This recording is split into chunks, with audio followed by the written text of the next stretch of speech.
ये कहानी रामपुर गांव की है, जहां का रेलवे स्टेशन हमेशा लोगों की चहल पहल से भरा रहता था। इसी स्टेशन के एक कोने में मनोज नाम का एक सीधा साधा आदमी अपना चाय और समोसे का ठेला लगाता था। मनोज बहुत ही ईमानदार था, लेकिन स्टेशन पर पहले से ही कई बड़ी बड़ी चाय समोसे के स्टॉल थे। इस वजह से मनोज की दुकान पर ग्राहक बहुत कम आते थे। एक शाम मनोज उदास खड़ा था, तभी बगल का एक दुकानदार कुंदन उसके पास आया। क्यों मनोज भाई, आज फिर समोसे ठंडे हो गए क्या? मैंने तुमसे पहले ही कहा था, इस स्टेशन पर हमारे रहते तुम्हारी चाय समोसे कोई नहीं खरीदेगा। बेकार में यहाँ वक्त गवा रहे हो। कुंदन भाई, हर कोई शहर से आने जाने वाले बड़े होटलों में जाना पसंद करता है। मेरी किस्मत ही खराब है, सुबह से सिर्फ 4 समोसे बिके हैं। घर का खर्च चलाना भी भारी हो रहा है। अरे किस्मत को क्या दोष देते हो? धंधा करना सबके बस की बात नहीं होती। अब दुकान बढ़ाओ और घर जाओ। यहाँ बैठने से समोसे सोने के नहीं बन जाएंगे। कुंदन की बातें मनोज के दिल में तीर की तरह चुभती थी, लेकिन वो चुपचाप सब सह लेता था। वो अपना ठेला समेटकर भारी कदमों से अपने घर की तरफ चल दिया। उसे समझ नहीं आ रहा था कि वो अपनी इस गरीबी से कैसे बाहर निकले। तभी अचानक उसके घर के बाहर किसी ने आवाज दी। वो मनोज का पुराना और पक्का दोस्त सोहन था, जो सालों बाद शहर से उससे मिलने आया था। मनोज, अरे ओ मनोज, कहाँ छुप कर बैठा है भाई? देख, तेरा पुराना दोस्त सोहन आया है। सोहन, तुम? अरे भाई, तुम अचानक यहाँ? मुझे तो यकीन ही नहीं हो रहा है। इतने सालों बाद मेरी याद आई तुम्हें। हाँ भाई, शहर के काम से थोड़ा वक्त मिला तो सोचा अपने लंगोटिया यार से मिलता चलूं। तुम बताओ, कैसे हो? सब ठीक ठाक तो है ना? हाँ सोहन, सब ठीक है। तुम अंदर आओ, बैठो, हाथ मुंह धो लो। मैं तुम्हारे लिए कुछ अच्छा सा बनाता हूँ। आज रात का खाना हम साथ में ही खाएंगे। बिल्कुल भाई, वैसे भी मुझे तुम्हारे हाथ का स्वाद चखे जमाना हो गया है। आज तो मजा ही आ जाएगा। मनोज ने अपनी सारी चिंताएं किनारे रख दी। वो रसोई में गया और सोहन के लिए अपने खास अंदाज में मसालों से भरपूर चावल का पुलाव बनाने लगा। पुलाव की खुशबू पूरे घर में फैल गई। जब मनोज ने सोहन के सामने गर्मा गर्म पुलाव की थाली रखी तो सोहन की भूख और बढ़ गई। उसने पहला निवाला मुंह में डाला और उसकी आंखें खुशी से बड़ी हो गईं। वाह मनोज, क्या पुलाव बनाया है भाई! सच में तुम्हारे हाथों में तो जादू है। सोहन मजे से पुलाव खा रहा था और मनोज की तारीफों के पुल बांध रहा था। लेकिन मनोज के चेहरे पर अब भी उदासी की एक पतली लकीर खींची हुई थी। सोहन ने अपने दोस्त के चेहरे के हाव भाव पढ़ लिए। मनोज, मैं देख रहा हूँ कि तुम अंदर से बहुत परेशान हो। पुलाव इतना लाजवाब है, लेकिन तुम्हारे चेहरे पर वो खुशी नहीं है। बात क्या है भाई? मुझसे कुछ छुपा रहे हो क्या?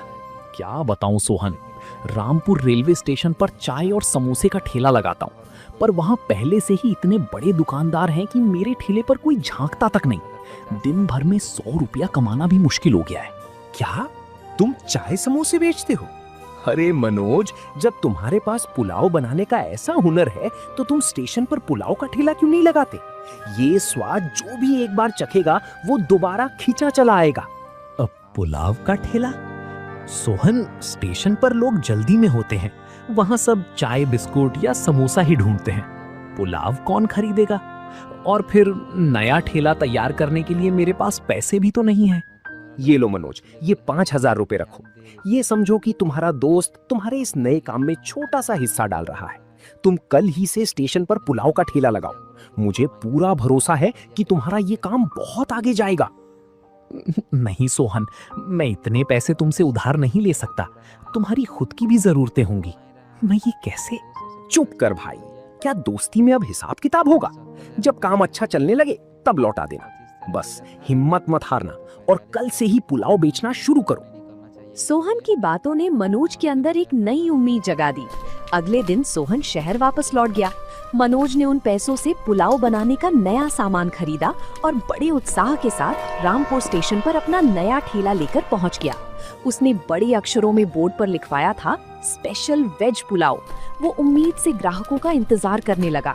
लेकिन तभी कुंदन और उसके साथ के कुछ और दुकानदार मनोज के ठेले को देखकर हंसने लगे। अरे ओ भाइयों, जरा देखो तो, हमारे मनोज भाई अब स्टेशन पर पुलाव बेचेंगे। अरे मनोज, यहाँ लोग ट्रेन पकड़ने आते हैं या तुम्हारी शादी का बाराती बनकर पुलाव खाने आते हैं? सही कहा कुंदन भाई, पुलाव का नाम सुनकर ही लोग भाग जाएंगे। समोसा तो बिकता नहीं था, चले हैं शहरियों वाला खाना बेचने। मुझे इनकी बातों पर ध्यान नहीं देना है, मुझे मेहनत करनी है। कोई ना कोई तो पुलाव खाने जरूर आएगा। पूरा दिन बीत गया, लेकिन कुंदन की बातें सच साबित हो रही थी। लोग पुलाव का नाम सुनकर ही आगे बढ़ जाते थे। किसी ने एक प्लेट पुलाव तक नहीं चखा। शाम ढलने आई और मनोज का पूरा पुलाव वैसा का वैसा ही बचा रह गया। उसका दिल पूरी तरह टूट चुका था। वो उदास होकर अपना ठेला लेकर वापस घर की तरफ निकलने लगा। तभी रास्ते में एक बड़े से पेड़ के नीचे उसकी नजर एक बूढ़े बुजुर्ग पर पड़ी। काका जमीन पर एक साफ कपड़ा बिछाकर उस पर उबले हुए अंडे रखकर बैठे थे। मनोज ने देखा कि काका का चेहरा भी बहुत थका हुआ और निराश था। मनोज ने अपना ठेला रोका और काका के पास गया। काका, आप इस वक्त यहाँ अकेले क्यों बैठे हैं? गांव के सब लोग तो अपने अपने घरों को लौट चुके हैं। आपकी टोकरी में तो अभी बहुत सारे अंडे बचे हुए हैं। क्या बताऊं मनोज बेटा, सुबह से यहाँ बैठा हूँ इस आस में कि कोई राहगीर निकलेगा और कुछ अंडे खरीद लेगा, पर आज पूरे दिन में सिर्फ 2 ही अंडे बिके हैं। घर पर चूल्हा कैसे जलेगा यही सोचकर परेशान हूँ। काका, आज मेरा हाल भी कुछ आपके जैसा ही है। मैंने बड़े चाव से स्टेशन पर बेचने के लिए ये पुलाव बनाया था, पर स्टेशन पर लोग पुलाव का नाम सुनकर ही दूर भाग जाते हैं। मेरा तो पूरा ठेला ऐसा का ऐसा ही भरा हुआ है। धैर्य रख बेटा, मेहनत कभी बेकार नहीं जाती। लेकिन ये पुलाव तो सच में बहुत स्वादिष्ट लग रहा है। इसकी महक ही बता रही है कि तुमने इसे दिल से बनाया है। मनोज वहीं पेड़ के नीचे बैठ गया। वो काका के उबले हुए अंडों को देखने लगा और फिर उसने अपने ठेले में रखे मसालों और चावल के पुलाव को देखा। अचानक मनोज के दिमाग में ख्याल आया। उसे शहर के एक बड़े होटल की बात याद आई, जहां लोग चावल के साथ अंडा खाना पसंद करते थे। तभी उसने काका से कहा, काका, मेरे दिमाग में एक बहुत ही जबरदस्त तरकीब आई है। अगर हम दोनों मिलकर काम करें तो आपकी टोकरी के अंडे भी खाली हो जाएंगे और मेरा पुलाव भी पूरा बिक जाएगा। अरे, ऐसा क्या सोच लिया तुमने बेटा? भला इन उबले अंडों का तुम्हारे इस शाकाहारी पुलाव से क्या वास्ता? लोग तो पुलाव को सादा ही खाते हैं। काका, हम इस पुलाव में आपके उबले हुए अंडों को फ्राई करके और कुछ खास मसाले मिलाकर इसे अंडा बिरयानी का नाम देंगे। शहर में लोग इसे बहुत चाव से खाते हैं। स्टेशन पर आने जाने वाले मुसाफिरों को ये बहुत पसंद आएगा। अंडा बिरयानी? नाम तो सुनने में बहुत नया और अच्छा लग रहा है, पर बेटा, क्या स्टेशन के लोग इस नई चीज को स्वीकार करेंगे? तुम्हें क्या लगता है? काका, अकेले प्रयास किया तो हम दोनों को निराशा मिली। अब मिलकर कोशिश करते हैं। कल सुबह आप अपने सारे अंडे लेकर सीधे मेरे घर आ जाना। हम मिलकर नई शुरुआत करेंगे। अगले दिन सुबह सुबह हरीश काका पूरे उत्साह के साथ उबले हुए अंडों की टोकरी लेकर मनोज के घर पहुंच गए। मनोज ने पहले से ही बासमती चावल का बेहतरीन पुलाव तैयार करके रखा था। उसने काका के उबले हुए अंडों को छीलकर उन्हें बीच से काटा और तवे पर थोड़े से तेल और सीक्रेट मसालों के साथ हल्का सा भून लिया। जब उन भुने हुए अंडों को पुलाव के ऊपर सजाया गया तो वो दिखने में बेहद लाजवाब लग रहा था। मनोज ने अपने ठेले के बोर्ड को बदल दिया और उस पर लिखा, स्पेशल अंडा बिरयानी। दोनों मिलकर ठेला खींचते हुए रामपुर रेलवे स्टेशन पहुंचे। अरे देखो भाइयों, पुलाव वाले बाबू फिरे। लेकिन आज ठेले पर कुछ नया नाटक दिख रहा है। ये बोर्ड पर क्या लिखा है? अंडा बिरयानी? अरे मनोज, ये क्या नया ढोंग शुरू किया है और साथ में इन काका को भी ले आए? मनोज बेटा, ये लोग तो अभी से हमारा मजाक उड़ा रहे हैं। मुझे तो बहुत डर लग रहा है, कहीं हमारी ये मेहनत भी बेकार ना चली जाए। काका, आप बिल्कुल मत डरिए। इन लोगों का काम ही बोलना है। हमारी किस्मत का फैसला ये लोग नहीं बल्कि हमारे मुसाफिर करेंगे। बस आप देखते जाइए। दोपहर के वक्त दिल्ली से आने वाली पैसेंजर ट्रेन रामपुर स्टेशन के प्लेटफॉर्म पर आकर रुकी। ट्रेन रुकते ही मुसाफिरों की भारी भीड़ बाहर निकली। भूख के मारे लोग खाने की तलाश में इधर उधर देखने लगे। तभी मनोज ने अपनी गहरी और बुलंद आवाज में आवाज लगानी शुरू की, जिसका असर तुरंत देखने को मिला। आइए भाइयों, आइए, रामपुर स्टेशन की सबसे मशहूर गर्मा गर्म स्पेशल अंडा बिरयानी। स्वाद ऐसा जो आप कभी भूल नहीं पाएंगे, सिर्फ 20 रुपए प्लेट। भैया ये अंडा बिरयानी क्या चीज है? मैंने तो पहले कभी नहीं सुनी। जरा दिखाना कैसी दिखती है। बाबूजी, ये उबले हुए अंडों और मसालों से तैयार की गई एक खास बिरयानी है। आप बस एक बार चख कर देखिए, अगर पसंद ना आई तो पैसे मत दीजिएगा। उस मुसाफिर ने झिझकते हुए प्लेट हाथ में ली और पहला निवाला मुंह में डाला। बिरयानी का तीखा और चटपटा स्वाद उसके मुंह में घुल गया। मुसाफिर के चेहरे पर एक संतुष्टि भरी मुस्कान आ गई और उसने तुरंत मनोज की तरफ देखा। वाह भाई वाह, मजा आ गया। सफर की सारी थकान दूर हो गई। इतनी लाजवाब बिरयानी तो मैंने दिल्ली में भी नहीं खाई। मेरे लिए एक प्लेट और पैक कर दो। उस मुसाफिर को मजे से खाते देख आसपास खड़े दूसरे मुसाफिर भी मनोज के ठेले की तरफ बढ़ने लगे। देखते ही देखते मनोज के ठेले पर ग्राहकों की एक लंबी कतार लग गई। कुंदन और बाकी दुकानदार फटी आंखों से ये सब देख रहे थे। मनोज फुर्ती से प्लेटों में चावल निकाल रहा था और हरीश काका तवे पर फटाफट अंडों को फ्राई करके मनोज की मदद कर रहे थे। दोनों के हाथ एक पल के लिए भी नहीं रुक रहे थे। काका, सारा पुलाव और आपके सारे अंडे बिक गए। देखिए, एक दाना भी नहीं बचा। आज तो कमाल ही हो गया। हाँ बेटा, मुझे तो अपनी आंखों पर यकीन नहीं हो रहा है। मेरी टोकरी के सारे अंडे आज कुछ ही घंटों में बिक गए। ये सब तुम्हारी इस तरकीब का कमाल है। नहीं काका, ये हम दोनों की मेहनत का फल है। ये लीजिए आपके अंडों के पैसे और मुनाफे का आपका आधा हिस्सा। इसे संभाल कर रखिए। नहीं नहीं मनोज, इतने पैसे मैं नहीं ले सकता। मेहनत तुम्हारी थी, पुलाव तुम्हारा था। मुझे सिर्फ अंडों की कीमत दे दो, वही मेरे लिए बहुत है। काका, अगर आप अंडे लेकर मेरे साथ नहीं आते तो मैं अकेला कुछ नहीं कर पाता। हम इस धंधे में बराबर के साझीदार हैं। आपको ये पैसे रखने ही होंगे। हरीश काका ने कांपते हाथों से पैसे लिए और उन्हें अपने सीने से लगा लिया। आज कई महीनों बाद उनके चेहरे पर रोटी कमाने का सुकून था। वहीं दूसरी तरफ बगल का दुकानदार कुंदन और उसके साथी ये सब देखकर अंदर ही अंदर जल रहे थे। उनका धंधा आज मनोज की वजह से मंदा पड़ गया था। कुंदन गुस्से में पैर पटकता हुआ मनोज के पास आया। सुनो मनोज, आज तुक्का लग गया तो बहुत हवा में मत उड़। ये स्टेशन हमारा है। 2 दिन बाद जब लोग तुम्हारी इस नई चीज से ऊब जाएंगे, तब देखना तुम्हारी ये बिरयानी कोई भी नहीं पूछेगा। कुंदन भाई, मैंने कभी किसी का बुरा नहीं चाहा। स्टेशन सबका है और ग्राहक भी सबके हैं। मेरी बिरयानी का स्वाद लोगों को पसंद आया है। ईमानदारी से मेहनत कर रहा हूँ। ईमानदारी की बातें अपने पास रखो। कल से अगर यहाँ भीड़ की वजह से मेरे ग्राहकों को दिक्कत हुई तो मैं स्टेशन मास्टर से तुम्हारी शिकायत कर दूंगा। समझ गए ना? कुंदन की धमकियों का मनोज पर कोई असर नहीं हुआ। अगले कुछ दिनों तक मनोज और हरीश काका की अंडा बिरयानी का जलवा रामपुर स्टेशन पर बढ़ता ही गया। अब तो गांव के लोग भी जो स्टेशन के पास से गुजरते थे, मनोज के ठेले पर रुककर बिरयानी का मजा लेने लगे थे।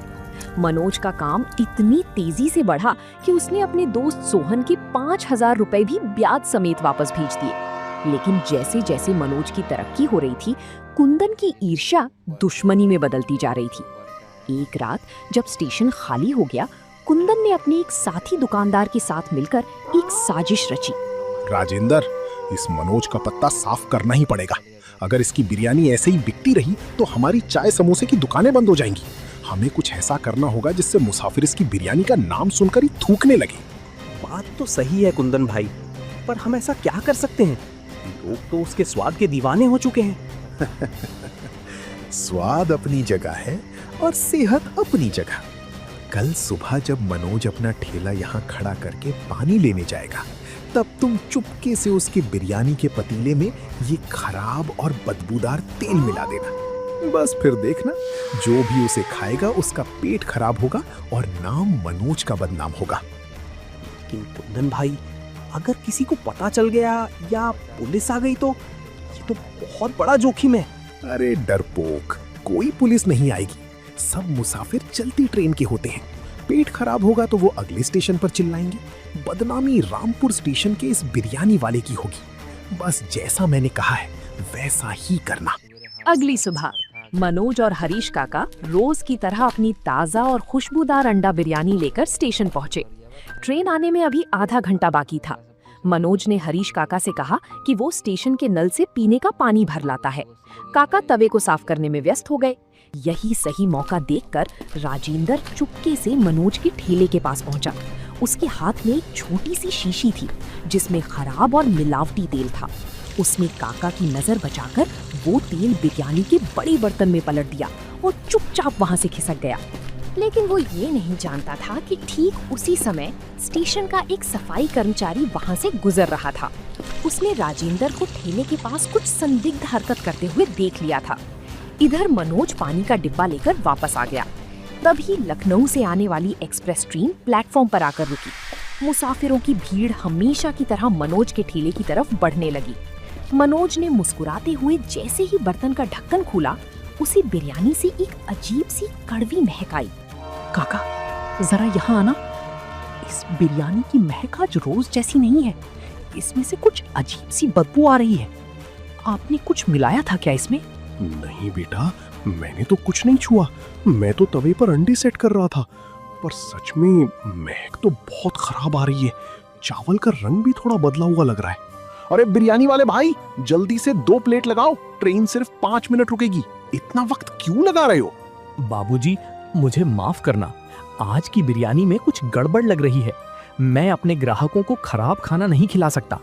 आज मैं आपको बिरयानी नहीं दे पाऊंगा। अरे मुसाफिर भाइयों, मत खाना इसकी बिरयानी। ये बासी और सड़ा हुआ खाना बेचता है। देखो, आज खुद ही पकड़ा गया। तभी मैं कहता था कि इसके ठेले पर मत जाओ। कुंदन की बात सुनकर मुसाफिर भड़कने ही वाले थे कि तभी वो सफाई कर्मचारी भीड़ को चीरता हुआ सामने आया। रुको मुसाफिर भाइयों, मनोज भैया की बिरयानी में कोई खराबी नहीं थी। जब मनोज भैया पानी लेने गए थे, तब मैंने इस राजेंद्र को मनोज भैया के बर्तन में कुछ मिलाते हुए अपनी आंखों से देखा है। ये सब इस कुंदन की चाल है। क्या राजेंद्र भाई, तुमने ऐसा किया? कुंदन भाई, मुझसे इतनी दुश्मनी कि तुम मुसाफिरों की सेहत से खेलने लगे? नहीं नहीं, ये झूठ बोल रहा है। मैंने कुछ नहीं किया। मैं तो बस वहां से गुजर रहा था। झूठ मत बोलो। तुम्हारी जेब में जो शीशी है उसे बाहर निकालो। दूध का दूध और पानी का पानी हो जाएगा। सफाई कर्मचारी की बात सुनकर आसपास के मुसाफिर और स्टेशन पर मौजूद कुछ स्थानीय लोग भी वहां इकट्ठा हो गए। लोगों का गुस्सा बढ़ता देख राजेंद्र पूरी तरह डर गया। उसने रोते हुए अपनी जेब से वो शीशी निकाली और भीड़ के सामने हाथ जोड़ दिए। कुंदन ने जब देखा कि पासा पलट चुका है तो वो चुपके से वहां से भागने की कोशिश करने लगा, लेकिन मुसाफिरों ने उसे घेर लिया। मुझे माफ कर दो मनोज भाई, मुझे माफ कर दो। इस कुंदन ने मुझसे कहा था कि अगर मैं तुम्हारी बिरयानी में ये खराब तेल मिला दूंगा तो तुम्हारा धंधा बंद हो जाएगा। इसने मुझे पैसों का लालच दिया था। कुंदन, तुम इतने गिर जाओगे मैंने कभी नहीं सोचा था। मनोज ने कभी तुम्हारा बुरा नहीं चाहा। तुम अपनी दुकान ना चलने का गुस्सा इस बेगुनाह पर निकाल रहे हो। इन दोनों को पुलिस के हवाले करो। ये लोग मुसाफिरों की सेहत के साथ खिलवाड़ कर रहे थे। आज तो मनोज भाई की ईमानदारी ने सबको बचा लिया, वरना ना जाने कितने लोग बीमार पड़ जाते। मनोज भाई, मुझे माफ कर दो। मुझसे बहुत बड़ी भूल हो गई। ईर्ष्या में आकर मैंने अपनी अक्ल खो दी थी। पुलिस को मत बुलाओ, मेरी दुकान और इज्जत दोनों बर्बाद हो जाएंगी। कुंदन भाई, आपने जो किया वो बहुत गलत था, लेकिन मैं पुलिस को नहीं बुलाऊंगा। मैं नहीं चाहता कि आपकी वजह से आपके परिवार को भुगतना पड़े। पर याद रखना, मेहनत का कोई शॉर्टकट नहीं होता। दूसरों का बुरा चाहने से अपना